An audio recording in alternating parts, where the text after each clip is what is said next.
Welcome everyone. This is the Quantum Buddha podcast is now renamed to the Permission to Pause podcast. So welcome to the world for that new name. And I have here today with me my fantastic brother and esteemed guest, Shiv Haria. Would you like to introduce yourself? Hi guys, really honoured to be on this podcast. I think Virr, we've been talking a lot about the kind of topics that we're going to hopefully discuss today for a number of years now, and it's just become kind of part of our natural conversation, natural lingo, and it's really nice to be able to have that conversation on recorded and share it with other people about the kind of things that we tend to talk about. I am an entrepreneur, a business owner. I've been investing in property for the last 10 years, and now we help other people to do the same thing.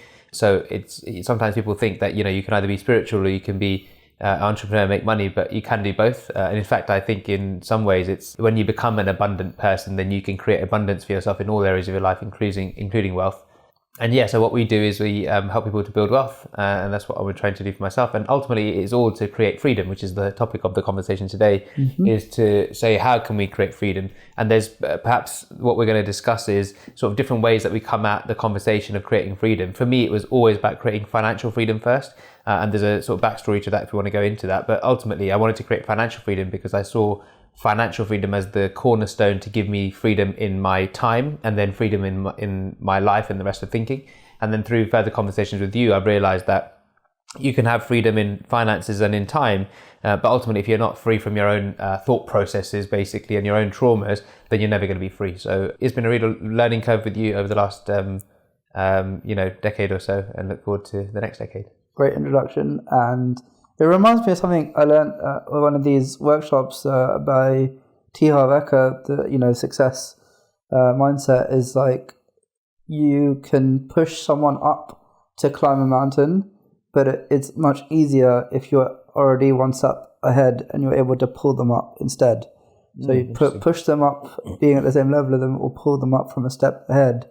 And that's always stuck in my mind as well, that idea that like if you have more capacity, if you are sort of stronger yourself, then you can help more people from that position. Also, the thing that I recently learned is that you only need to be 10% of that person that you want to help to be 100% useful to them.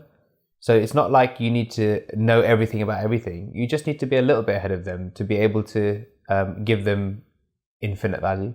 Okay. I think that's a nice thing to know as well. I've not heard that before. Can you just expand on that a little bit? Let's say you want to teach people about mindfulness and healing their traumas. But for a lot of people who are on these journeys, it's because you yourself might struggle with mindfulness and healing your traumas. And for myself, it was I want to teach people about wealth, but I struggle with that, or I did previously struggle with that concept myself. And I've sort of overcome it a little bit, but I'm still continuing to work on it. And there's always this inferiority complex that we have within us that I think we say, are we good enough ultimately? Because we look at other people on social media, for example, and say, oh, wow, look, they're doing so many good things. Are we really good enough to be teaching other people the things that when we are still ourselves learning? And I think we have to appreciate, one, we're always learning. Everyone is always learning. And two, that the person who is at, making, let's say, for example, 100 billion a year, they're not going to be useful to people that I'm helping because we're working on a much smaller scale. And so we don't resonate with each other, or my target audience wouldn't resonate with the person that's making 100 billion. And so there's different levels to the game if you want to see it like that. And as a result, you only need to be 10% of the people that you're trying to help in order to be 100% useful to them. But also probably the other way as well, which is being just 10% ahead of them makes you 100% useful to them. Right. If you were 100% ahead of them, you would be completely useless to them because you'd be talking a language that they just don't understand. So you're more relatable. You're more relatable. You understand where they've come from. You can understand their struggles, their challenges, and you can then speak to those, as opposed to, for example, if people talk to me about investing in property right now, I might talk in a language that they don't understand. I went to the barber a week ago, and I met a guy in there, and he didn't know that you could just set up a limited company and get a mortgage on a property that you buy within the limited company. And I was like, yeah, of course you can do that. But I don't even think to tell him that because that's just something that I just know. Yeah, it makes a lot of sense. Actually, I appreciate explaining that a bit more because what it really makes me think of is it makes you have empathy for where they're at and the journey that they've been through. Because you, like you said, you're only 10% ahead. You've just been through that journey yourself. And so you're much more able to essentially relate is not even the right word. It's like see eye to eye with where they're at, but also the steps that they need to get from where they are to where you are as well. You've been through that journey just now. You're like, here's the path. Just take that rock, take that rock, take that rock. Okay, you're up here with me as well. And you've probably made all the mistakes as well, so you can actually tell them not just take that rock, but also don't take that rock. Don't do that one. Don't go there. You'll slip. Yeah. Exactly. Okay. Yeah, that's really interesting. And I think that's a really powerful tool to overcome that inferiority complex for a lot of people, because when we're on these journeys of trying to get where we are, like it's inevitable that you're going to, think that other people are better than you and that you're not good enough. But when you realize that it's precisely because you're, in your own words, not good enough, that you can be useful to the person that also themselves are in that position, because you're only just ahead of them, because you've just walked that path with them. And so you know which bits to avoid and which bits to take. Whereas, just think about it as a path. If I walked the path a year ago, through a woodland, and I said to you, this is what you need to do. Well, that path could have changed over that last year. Yeah. It could have, I say, turn left at the tree. Well, that tree could have been cut down. Turn right at that twig that I saw. That twig's gone now. Whereas if you walked it 10 minutes ago, you might be much more useful. Okay, yeah, that 10% and relating that to 10 minutes is really, I think, drove it home what you're really trying to say. Yeah. I think as what I've been trying to do in these podcasts is I realize listening back to the recordings is we tend to go about halfway through having a great conversation before we get to the stage where we do a meditation. And after the meditation is always a much more present. So let's take a moment now. Thank you for sharing what you've shared so far. Let's just take a moment to just get present. We'll do a quick meditation and just a few minutes, 5 minutes or so, just to really show up in a much more powerful way and really share what you have to say. So I just want you to close your eyes. Take a deep breath. And something I've been doing recently in meditations is a bit of grounding. So it's just imagining the points of contact between you and your chair. Just really putting your mind to each of those points of contact and just imagining that there's like a little string between you and that point of contact that's holding you there, just holding you in place. You know that you're safe when you do a meditation. You know that you're grounded, that you're supported by the earth, physically lifting you, making sure that you're not falling into your chair. And feel just the feeling of your chair, of being held, of being supported. What does that feel like? Take a moment to do a quick scan of your body as well, from head to toe, as you take your next deep breath in. What parts of your body feel a bit sore? Feel a bit uncomfortable? Maybe just call your attention right now. It's important to just bring your breath to that. I know that you've done Vipassana in the past, so very aware of your breath. And then from this space of just being calm, being connected to your body, I want you to just feel the sensation of surfing a wave. You're on a surfboard, you've got your feet touching the surfboard and you've got the wave splashing at you. You've got the wind rushing through your hair, through your clothes. You'll feel the sound of that wind on your ears. Feel the friction of the wind pushing against your body. Feel the momentum of the wave. Hear the splashing, hear the roaring of the wave as well. And just imagine what it feels like to be riding a wave on a surfboard. The thrill, the excitement, the freedom. I want you to just imagine now that that wave crashes back into the ocean and bringing you with it. Just imagine that you're just in the water, floating, surrounded by the ocean. Just feel the currents of the water flowing, the waves lapping on you, like you've got your back, you're floating on your back.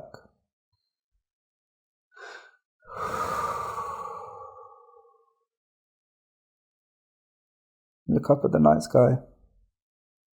Feel the weightlessness of being floating on the water. The soft sound of the water lapping against your ears. The gentle wind across the top of your body. Just the flow of the waves moving you about in the water, but feeling completely weightless, completely effortless to float, completely free. And as you look up at the sky, you see all the stars.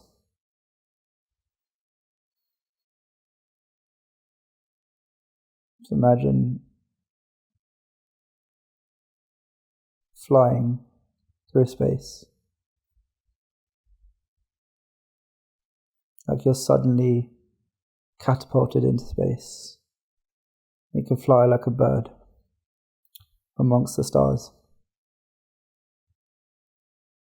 Can you imagine that? And for a moment, just be.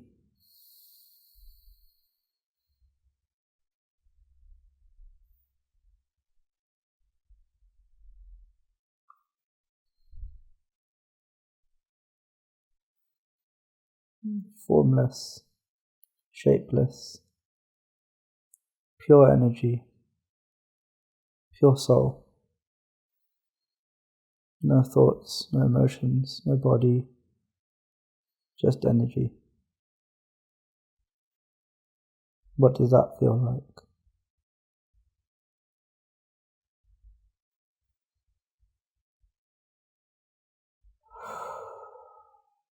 When you're ready, take one more deep breath. Just bring yourself back to your seat. Feel those points of contact between you and your sofa. Let go of those little strings that were holding you in place. And I like to say, wiggle your fingers and wiggle your nose. And when you're ready, open your eyes. How was that? Very nice. What did it feel like? Floating. Yeah? Yeah. What does floating feel like? Freedom. What does freedom feel like? Like myself. Nice. So what is freedom? What does it mean to you? It means the ability to distinguish between who you really are and the persona that you've developed of who you think you are, or you think you have to be, and then being able to live authentically as yourself. Okay. How do you live authentically as yourself once you've been able to distinguish? The reason why we don't live authentically as ourselves is because of fear, ultimately. So once we distinguish, then we need to figure out a way to remove the fear. But presumably, or I should say, and the fear is just caused because we ultimately don't feel that we're going to be loved.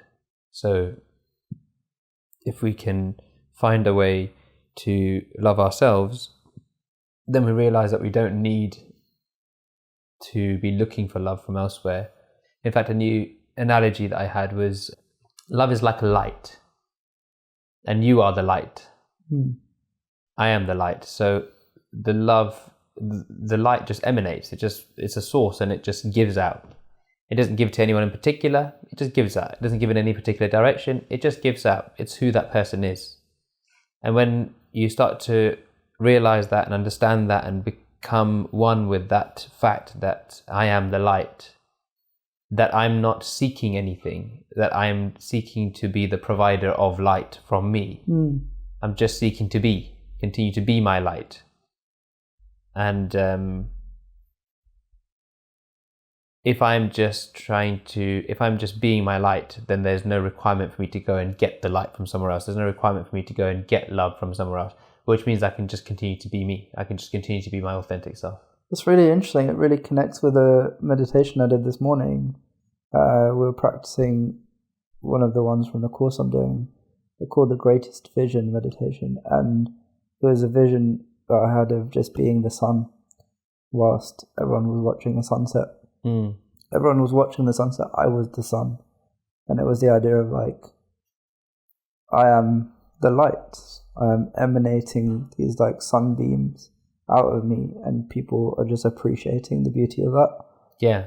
You know, people who will appreciate it will show up and watch the sunset. And interestingly as well, there's no requirement for anyone to appreciate it. We're not doing it so that people will appreciate it. We're just doing it. The sun sets regardless of whether you watch it or not. That's true. Yeah. And sometimes if you watch it, then you might be like, oh, that's pretty beautiful. And sometimes you'll try and see it, but it won't be there. Yeah. It will just be behind the clouds. But the point is that the sun continues to rise and set. The sun is just being the sun. The same as nature, isn't it? The same as the flowers are being the flowers and the trees are being the trees, and everything's just being what they're being. It's the same as all of us, I suppose, is that we're being who we are. But the difference with us is that we have all of our baggage, all of our experiences and trauma, and our brain that, was formed hundreds of thousands of years ago, which is just trying to keep us safe. So whenever we do this work into, healing and meditation and all that kind of stuff, our brain says, hold on, this doesn't seem normal. This doesn't seem right. And it starts to get scared. And because it gets scared, it says, no, we don't want to go there. It tries to control everything. Yeah, so your brain's designed to keep you safe. So a lot of the time when we're having conversations, you're starting to feel really tired, and your brain's saying, this is unsafe. We need to try and regain control because it feels out of control. And it's about trying to remove that filter, remove that safety mechanism, so you can go and be all of who you're meant to be, not just the bit that that's safe. Because we don't live in a world where we're being chased by tigers anymore. And actually we don't even live when we think about that's the real threat, being chased by tigers. And in our society the threat right now is like being bad-mouthed by someone else. But when you start to get into that place where you realize that you are love, you're like, well, that's their problem, that's not me. And one of the things that we were starting to talk about was how when you have an interaction with someone and you start to say, oh, you're doing this to me and you're making me feel like this and all of this stuff, it doesn't matter who that person is. It's not something that they're doing, it's something that you're feeling. And one of the quotes that I said to you once was, it's not your fault that you're pushing my buttons, it's my fault for having buttons. And I really like that, because it makes me realize that ownership is always on myself to say, hold on, if it wasn't that person, it would be another person. And then we know this because, let's say, for example, I'm arguing with you, and then, you leave. That trigger is still within me, and I'll just go and argue with someone else instead. Yeah, just that it's not the other person. It's all comes down to, oh, this is supposed to show me that I'm being triggered. And then I do some investigation into understanding, why am I being triggered? What is it that's triggering me? And that helps me to then be able to really uncover, not just the surface level, but really uncover at the bottom of all of that, like, what is the fundamental thing that's triggering me, and why is it there? What was the thing that happened in my life that has caused that trigger? To be able to then effectively rewrite that story so that I can then not be triggered by that again. And it's usually something, obscure, like, I don't feel loved because when I was 4 years old, my mum didn't give me ice cream when I asked her. And I took that to mean that she doesn't love me. Whereas actually it was probably just that she forgot her purse or something. And so she didn't give me ice cream. And as an adult, I can make that rational choice and that rationalization. But as a child, I couldn't. And I've been carrying that same trauma with me ever since a child. And of course, our society is just designed to keep us locked into the matrix, whether it's with Netflix or whether it's with whatever else we're doing, entertainment.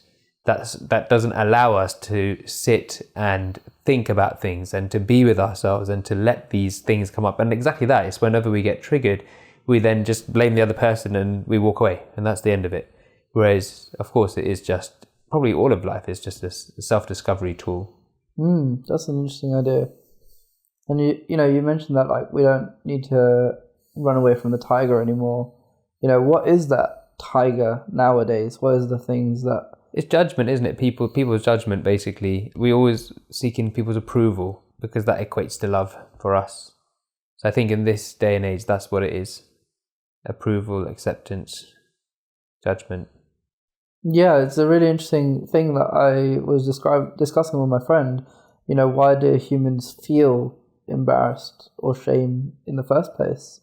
And I can't remember if it was exactly those emotions, but there was this sort of research into that, like from a tribal perspective, it's about acceptance. Like, you want to feel accepted. So when you do something that in the past maybe made you feel outcast because somebody said something against you or something along those lines, you felt judged by somebody, you get triggered to feel like embarrassed or shame because that's to kind of remind you, let's say, to be more in line with society. So it's actually more of like a evolutionary thing as well.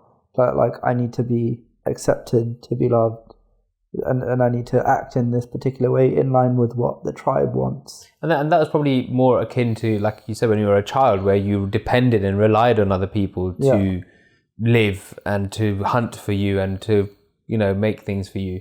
But in a world where we can basically be self-sufficient with ourselves. And we can align with a global tribe, a tribe that is all over the world that aligns with us. We no longer need to be with a tribe that is geographically located around us. We can be, through the internet, through social media, aligned with a tribe that is our tribe, more so. And of course, that just allows us to be more of ourselves, more authentic to who we are. And yeah, maybe that's what life is. Life is about trying to understand more and more of who we are by going inside. And that's different, by the way, from sometimes we become who we are because we're rebelling against something. And rebellion is against something. What we're trying to do is work with something. So we want to be who we are inside rather than because we're rebelling against what the other thing that we don't like.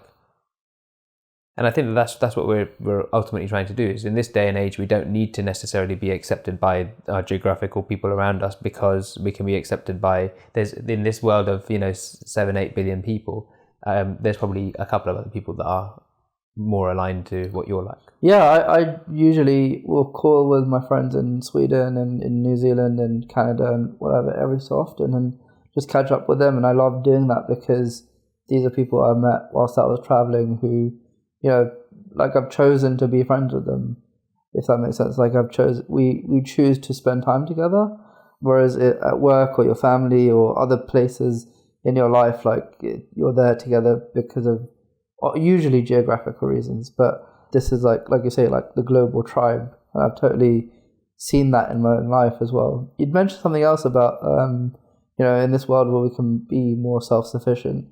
So I want to talk a bit about that because what you do for work is obviously related to helping people in that respect as well. Yeah, and of course, like the point is that if you can become self-sufficient, as in if you're not reliant on other people for food and money and clothing and housing and all that kind of stuff, and you can be more self-sufficient, then you, by definition, can be more of who you want to be, who you are, because you're not reliant on other people. You're not reliant on their acceptance, on their approval, on their love. And in terms of creating self-sufficiency, for me, it was obviously your mindset needs to be there that, yes, I want to be self-sufficient and I understand the reason for it. But then thereafter, for me, it was always your finances that created that self-sufficiency. It's something that we obviously highly value in our society. But for a lot of people, we go to work and we work really hard and we pay our taxes. But we go to work for the sole purpose that we can continue the life. But if you don't enjoy your life, then you're continuing. You're going to work so you can continue going to work, so you can continue going to work. If you are going to work so that you are working your way out of something, so let's say out of the rat race, or you're trying to better yourself or something, then at least you're making progress. I think progress is probably an important factor in all of this. And I'm not saying necessarily like economic progress, but just progress in yourself. Ultimately, maybe that's the point of all of this, is for us to grow as a person. Yes, become more of ourselves, but in doing that, go through experiences, become love.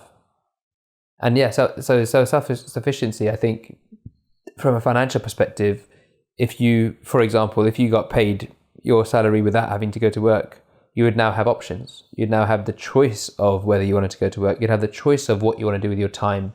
You'd have the choice of what you want to do with your money.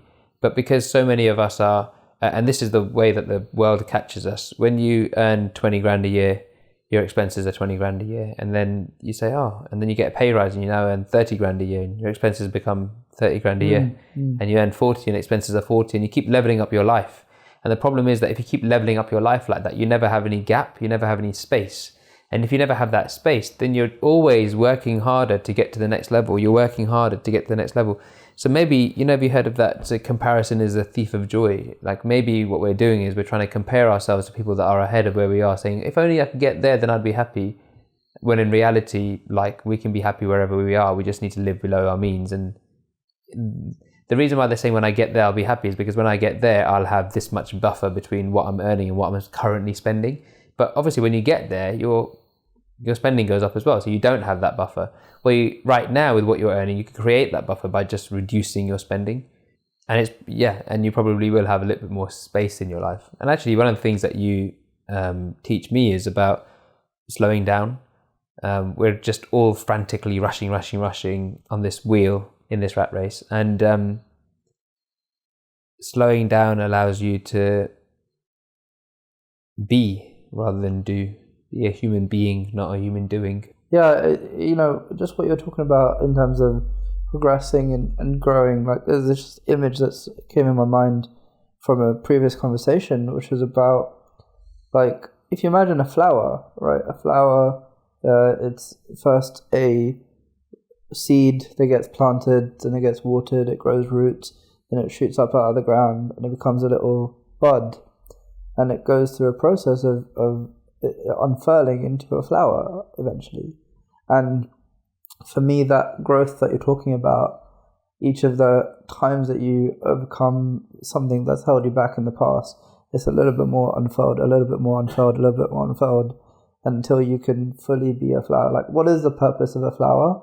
It's to be a full flower, if that makes sense. Yeah. So, like, we as humans are just as much a part of nature as any flower. And if we think of it as that way, where each human being is just a more complicated version of a flower, well, therefore, what does it mean for you to completely show the beauty of your flower to the world as such, and to be yourself, as we talk about, to just emanate that light from our earlier conversation, and to just really grow and unfurl and become more of yourself, and fight against the resistance, let's say, that's stopping you. Here's an interesting thing. I don't know if I said this in a different podcast already, but it's this idea that, like, when you go to the gym, you're pushing against the weight. That weight is providing you with resistance to grow, because ultimately that's going to grow your muscles. So there's an idea that, like, your ego, your unconscious, your patterns, and these kind of safety mechanisms are like the weight. They are the weight. They are what you need in order to push against the resistance, and in order to grow as a being, let's say. And that's a really interesting idea. It's made me appreciate those moments of challenge and difficulty when I am thrust into those emotions much more, and to go, okay, this is that weight at the gym. I know how to push the weight. I know how to deal with that emotion, or how to make space for it at least. So it's a really interesting idea. I think just to I guess to be able to appreciate those moments where you are in the pattern, where you are in the emotions, and to just kind of recognize and understand that that's a part of the growth. As the resistance, as the challenge is part of the growth, I think it's also, when we think about ourselves and we think about us being a flower, sometimes the flower, is pink all the way through, but sometimes it has, white spots in it. But sometimes you go, well, that's why this flower is beautiful, because it has white spots in it. And it's very different from any other flower, for example. And I think it's the same as ourselves. Sometimes we judge ourselves really harshly and we say, we like these bits, we don't like these bits. I like it when I'm doing this, and I don't like it when I'm doing this. I don't like it when I'm selfish, for example. I don't like it when I'm, this, that, and the other. But that is, if you're a flower, that's just the spot that makes you who you are. And maybe the purpose of life is we talk about acceptance. Maybe the purpose of life is just for us to learn to accept ourselves, and not just accept, but love ourselves. That's the point, isn't it? Acceptance is the first stage, then love is the second stage, like further acceptance, if you like, where you go, oh, actually, I don't just accept myself. I see my entire beauty, like you would see with a flower. I see that all of these things, every single part of me that makes me me, the good bits and the bad bits and the, awkward bits, they all make me. And I'm a perfect flower because I exist. Every flower out there is perfect, and it's meant to be there. And it's not that we say we only want the pink flowers, we only want the red flowers. We want all the flowers. Flowers are flowers. They're just there being. And they don't care whether you notice them or not. And they don't care whether you like. In fact, if anything, you say, well, the ones that are perfect, they get plucked and they get given to people on Valentine's Day, but the ones that got little spots on them, they get left behind. Yeah, that's quite funny, actually. Actually, I have a question for you. It's just obvious to ask, is, we talked about freedom, and the reason we decided on this topic is because it's something that's important to you. How free are you? And also, how do you decide that? Or how do you judge that? I think you can't necessarily know how far you've got to go, but you can know how far you've come. Mm-hmm. So I know where I was, and I was sort of, I guess, trying to be something. And I know that that's still the case. I'm still stuck in that a little bit, or a lot maybe. But I know that at the beginning, I always prided myself on, not caring what other people think, because I would act harshly, or I would do what I wanted to do. But then I realized that's just another part of my personality type. It's another pattern. And in fact, it was me doing what I wanted to do every single time. That was the thing that I knew would make people accept me, for example. It was me rejecting them that would make them accept me. I don't know if that's the right way of saying it. So now, I guess the answer is, how much do you care about other people? How much are you concerned about other people? About their feelings towards you is what I mean, really. And when you get to a place of like love, I guess love is just all out acceptance of everything and everyone the exact way it is. And like you said, and in order to accept, I guess we have to let go of our preconditions, our expectations of how things should be, so that we can accept how they are. And realize, I guess part of it is realize that we can't foresee what is best for us or how it's going to be. Sometimes I always tell the story of the reason I got into property in the first place is because my mum had a heart attack. Okay, well, that was obviously not necessarily a nice thing back then for her or for me, but it changed my life completely. And in fact, it's the reason why I can do any of the things I can do right now. It's the reason that I have the time to be able to have this podcast with you on a random Thursday afternoon. So there is no good and bad. They're just events that are happening that are shaping us, and we get to decide for ourselves. And actually, maybe that's a good lesson. The lesson is, if you ever think to yourself, oh, this is bad, just think, no, you have no idea. You might as well believe it's good, because you have no idea that it's bad. If that helps you to sleep at night, believe it's good. Or if you can go further than that, just accept it.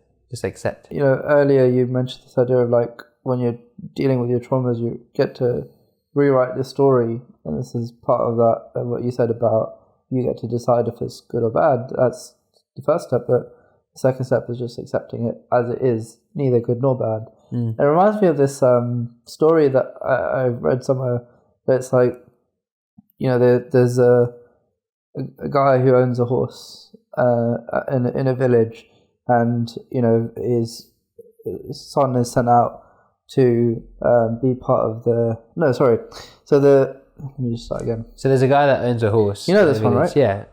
So there's a guy in a village, and he owns a horse, and then all the villagers come and they say, "Oh wow, your horse is so beautiful, and it's such a great horse." And he says, "Oh, maybe." And then the next day, the horse escapes from its enclosure, and the villagers gather around and they say, "Oh my God, such bad luck for you." And he goes, "Maybe." And then a few days later, the horse returns and it's brought 3 other horses with it. And now he's got 4 horses, not just 1 horse. And the villagers gather around, "Oh my God, you're so lucky. This is brilliant. Like, what good luck you have." And he says, "Maybe." And then the next day, the son is riding one of the horses that came back, and the horse bucks and throws him off it, and he breaks his leg. And the villagers gather around, "Oh my God, you got such bad luck. Your son's got his broken leg." And the villager says, "Oh, maybe." The guy says, "Maybe." And then the next day, the army come round to gather people for conscription to take them out to war. And the son can't go because he's broken his leg. And the villagers gather around and they say, "Oh my God, you got such good luck." And he says, "Maybe." And the whole point is it goes on and on and on, and you never know. Like, something that looks like it's good luck right now could be bad luck in the future, could be good luck in the further future, could be even worse luck in later.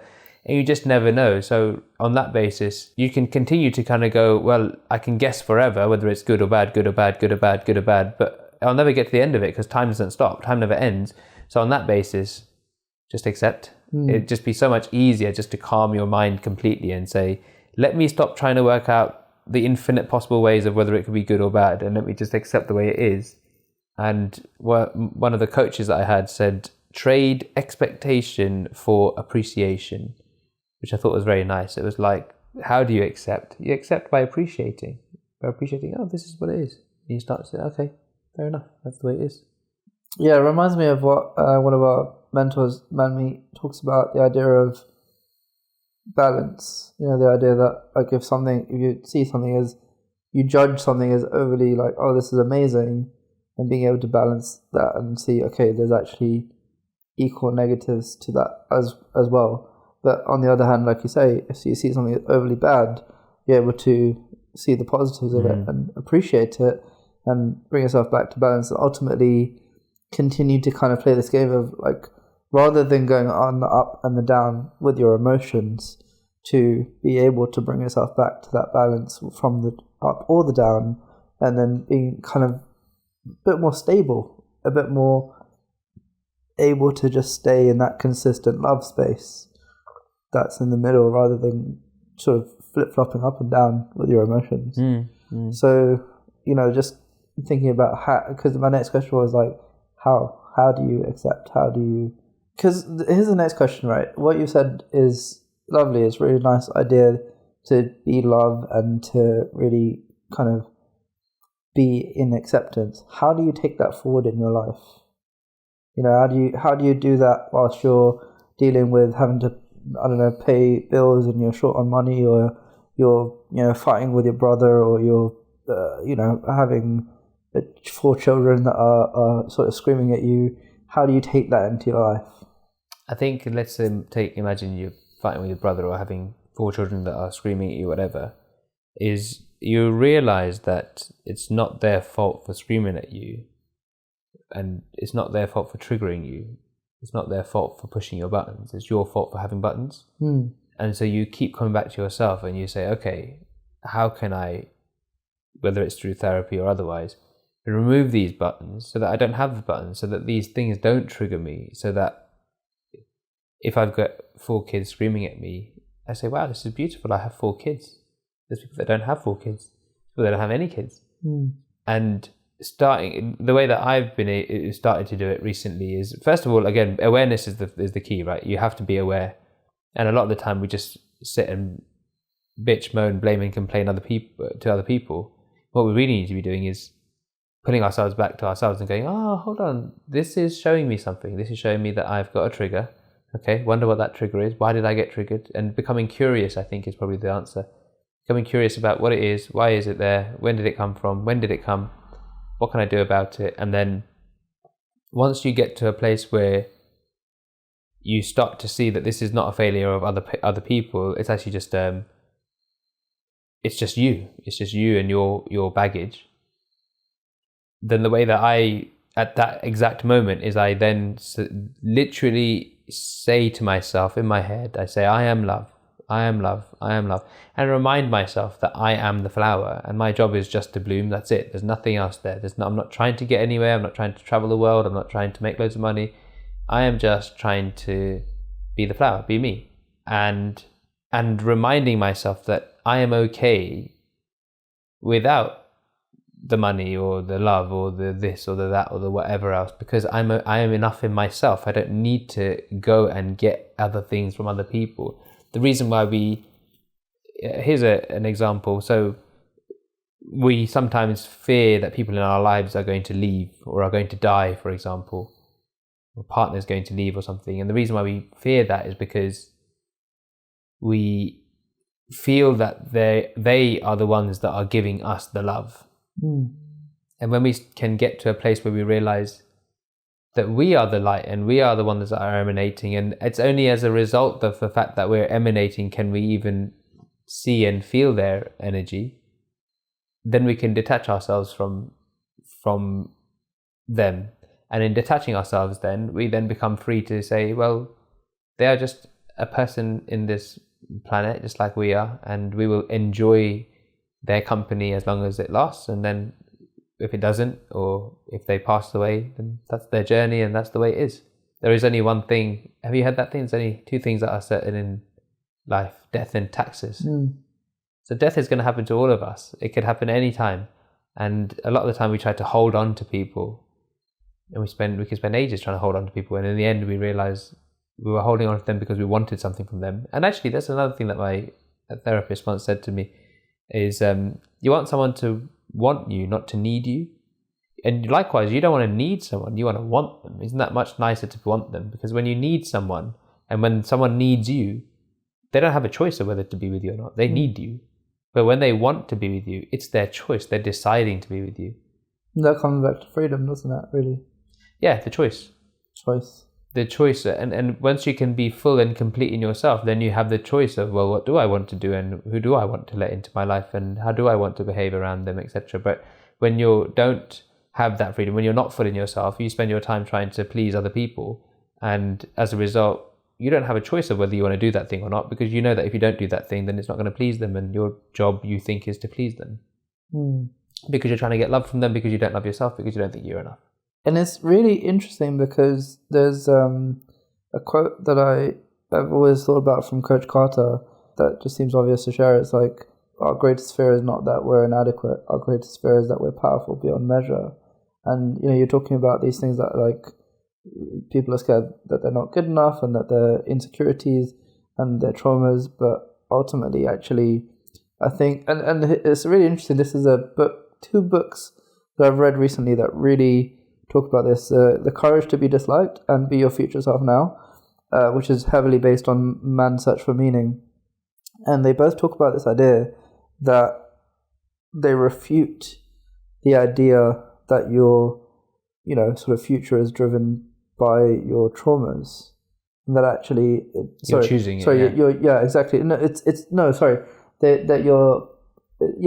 refute the idea of, like, your traumas are who you are and make who you are. Is that your future ultimately is what determines who you are today, because it's your future that you are trying to move towards, the version of your future self that you want to be, that determines what actions you take now.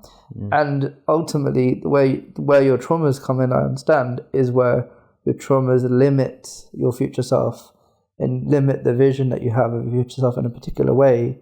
And working through your traumas allows you to see that fuller self more, because otherwise you're like, how could I be how could I be out there on a stage speaking in front of people? Who am I to be, I've had this recently, who am I to be using the name Quantum Buddha, for example? Like, that was a big thing around insignificance that I had to work through. So just really recognizing that a lot of the time these insecurities are triggered by like the possibility of what could be, the sort of like, and the inferiority that we feel towards that possibility of what we could be. Exactly. And the other thing that I wanted to mention that was obvious was, you are somebody who I would say has had success in the way that most people would traditionally look at it. They say, oh, you've got, the cars and the house and the money and the family and, like all of these things that people are looking for is like, you're a very kind of strong man, very strong leader, business owner, entrepreneur. What, if you were talking to those people who look up to you and they were asking you essentially, because I imagine that a lot of them would be like you were 10 years ago, before you understood these things about love and acceptance and these things. What would you say to yourself 10 years ago, that version of yourself? The outcome from who I was 10 years ago was where I've got to now, which is that, okay, cool, I'm financially free and all of these kind of good things that come as a result of that. But I think that because of the thought behind it, which is that I wouldn't be loved or I wouldn't be worthy if I didn't do it, it meant that I completely missed the journey, or certainly I didn't take enough time to enjoy the journey. And if you think that life is just, what is the purpose of life? To enjoy the passage of time. So if you think life is just about enjoying the passage of time, if you're not enjoying the passage of time, you're not living life. If you're just getting from, in fact, someone else said to me, when you die, they put a dash between the date of your birth and the date of your death. But that dash is your entire life. And all that the dash is basically your enjoyment between two dates. And if you don't enjoy it, if you take away the dash, then it's just two dates. There's nothing there. It's literally just two dates, and there was no point in you being there. Then yes, you achieved whatever you achieved, but if you didn't actually enjoy the journey, then why did you do it?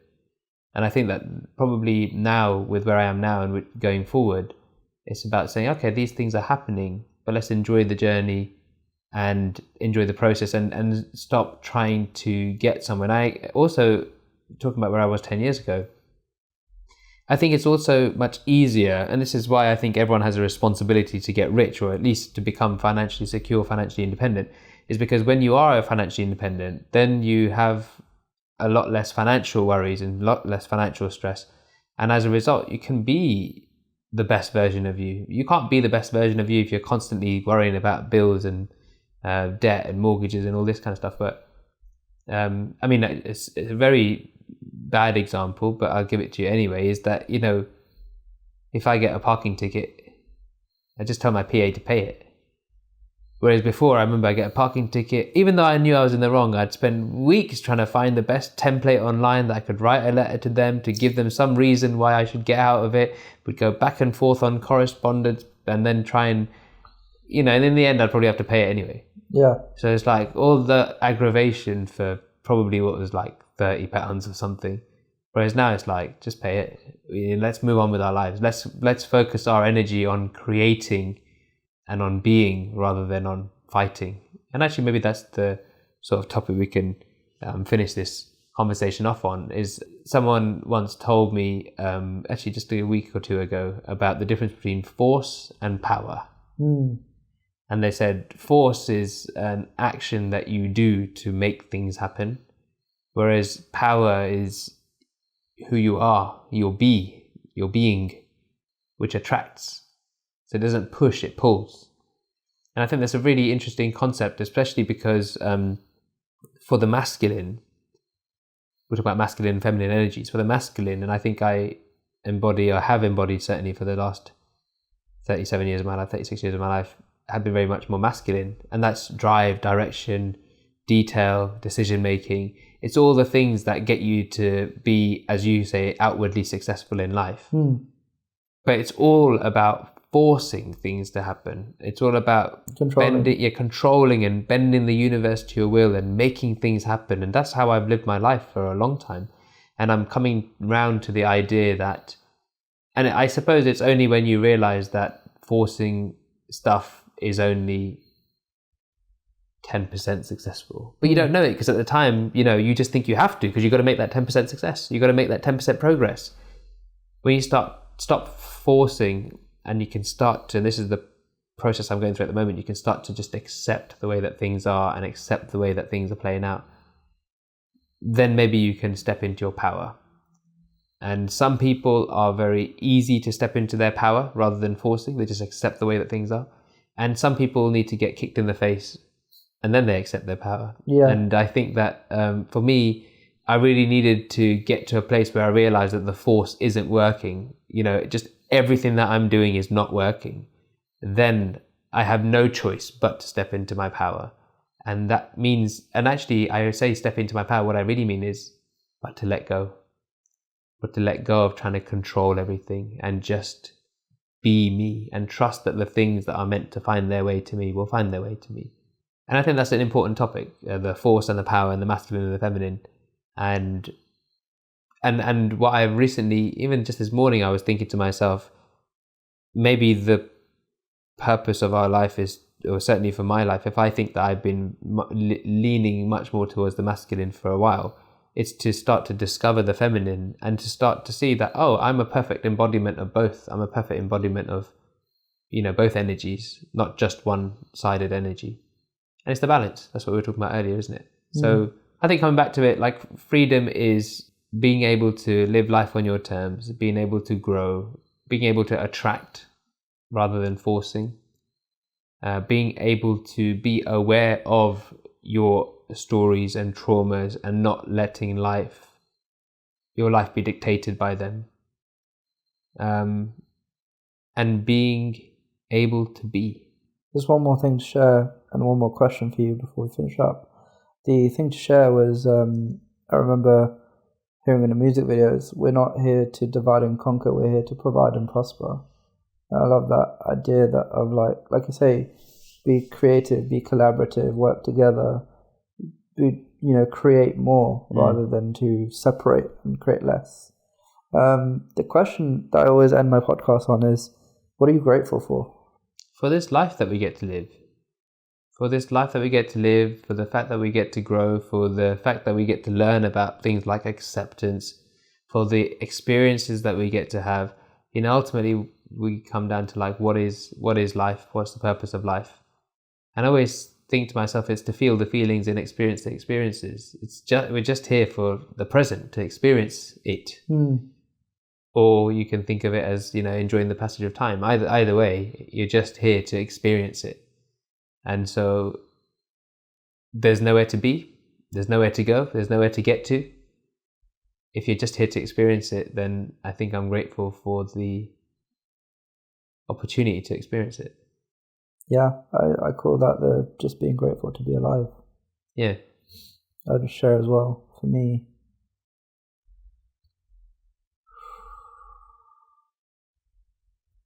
I probably say this every time, I'm grateful for my family. It's amazing to be able to sit here and have this kind of conversation with you, and that we have these kind of conversations on a regular basis, and that this is the level of conversation that we have generally between us and our family and my friends as well. And I would say as well, just grateful for the space, like the space to be able to talk about these things, the space to learn, and myself to create that space. That's what I'm grateful for. Okay, where can people find you, Shiv, if they want to find you online? They can find us at the website, www.lifestylepropertypeople.co.uk. Like I said, we help people to build a portfolio so they can create passive income for themselves and get themselves out of the rat race, ultimately. And there's a very specific thing, which is the difference between investing and in growing wealth. Investing is a one-off task, and growing wealth is a practice that you do over time. And so we help people with the practice of building their wealth over time. And you can find me on Instagram and on Facebook as well, Shiv_Haria on Instagram, Shiv.Haria1 on Facebook. Look forward to seeing you guys there. Brilliant. Thanks very much for joining me today. And thank you everyone for listening. We'll see you on the next episode.